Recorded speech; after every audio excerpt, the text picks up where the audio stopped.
Bunyips. What are they? Where were they? Bunyips are Australia's answer to the Loch Ness Monster. They seem to have once been located in Western Victoria. The time of the Ice Age was an era of huge megafauna. There lived many strange animals, now extinct, or so we believe. In 100 years, the human population has increased from 1 billion to 7 billion. 10,000 years ago, it perhaps numbered at less than 1 million. There were fewer people and larger, scarier animals. The bunyip is possibly Australia's premier cryptozoological animal. An account in the Geelong Advertiser of 1845 paints an interesting picture of the bunyip. They interviewed an Aboriginal man called Mumboran.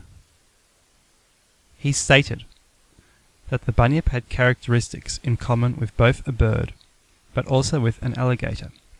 For instance, the head resembles an emu, but with a long bill. Nevertheless, this bill had serrated edges. The body and legs were like an alligator.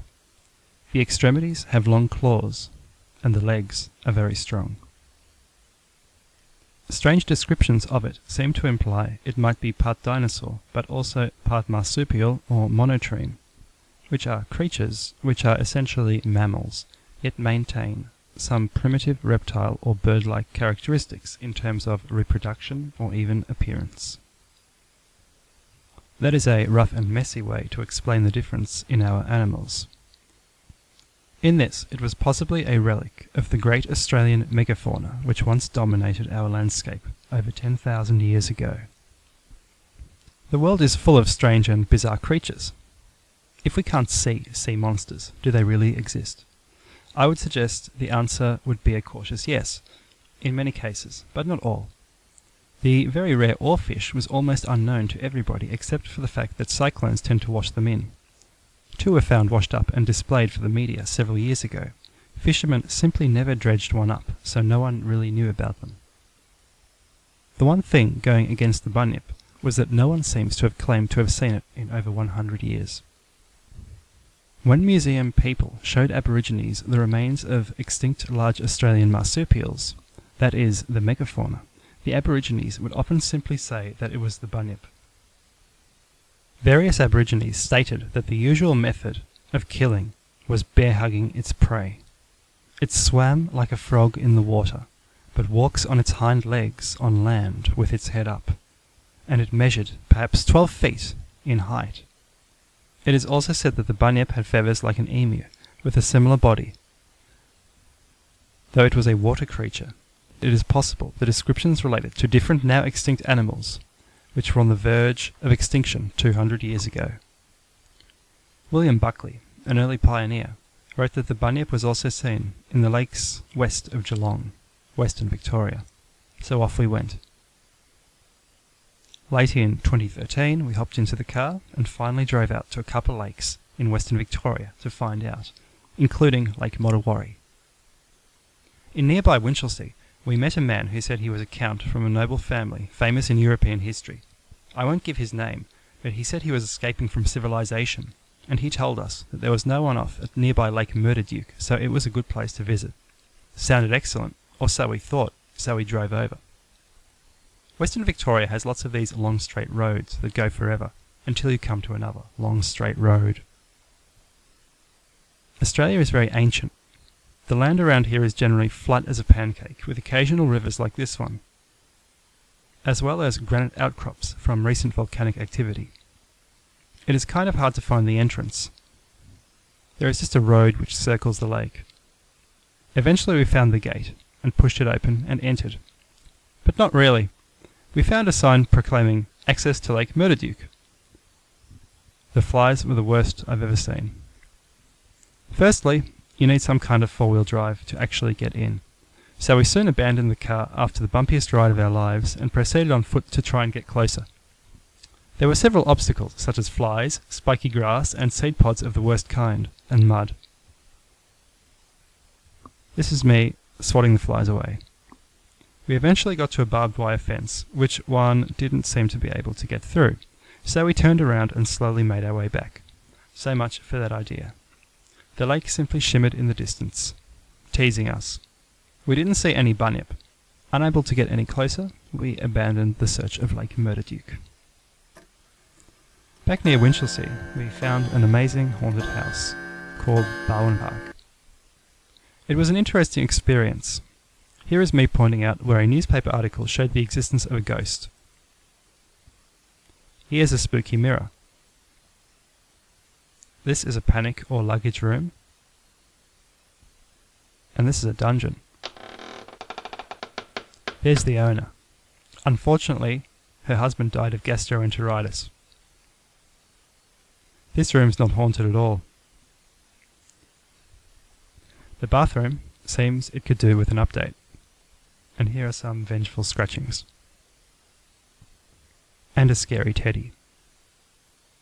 The following day, after camping in Winchelsea, we proceeded to where the main bunyip action was supposed to have been, Lake Motowari. The pioneer William Buckley said that the bunyip was seen here and it looked like it had the back of an emu with feathers on it. Unfortunately, it was a very hot day, about 45 degrees. One of the first things you see in the car park is a sign. It appears to have been used for shooting practice. Another sign next to it gives the history of William Buckley. William Buckley was an escaped convict, hiding in the Victorian bush and living with aborigines.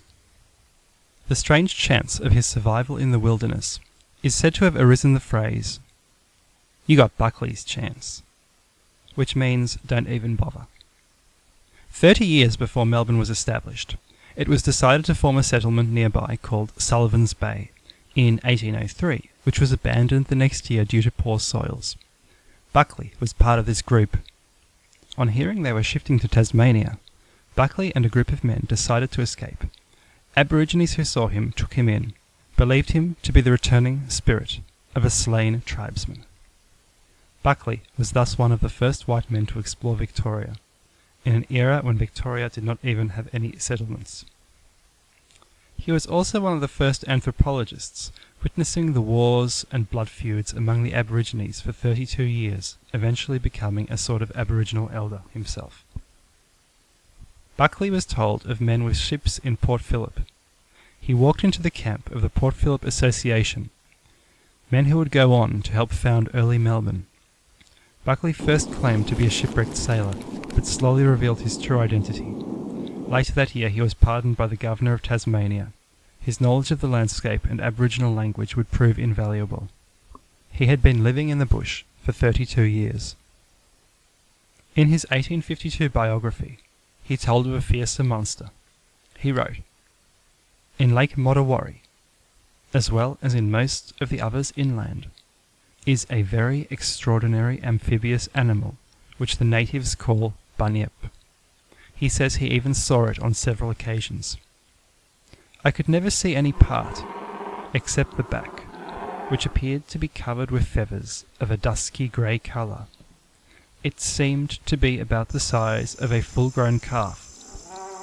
I could never learn from any of the natives that they had seen either the head or the tail." He also says the creature was common in the Barwon River, and says that Aboriginal women were killed by one. He states the Aborigines believed that the bunyip had supernatural powers. This makes it quite similar to the Loch Ness Monster, also thought by many investigators to have some kind of paranormal component associated with it.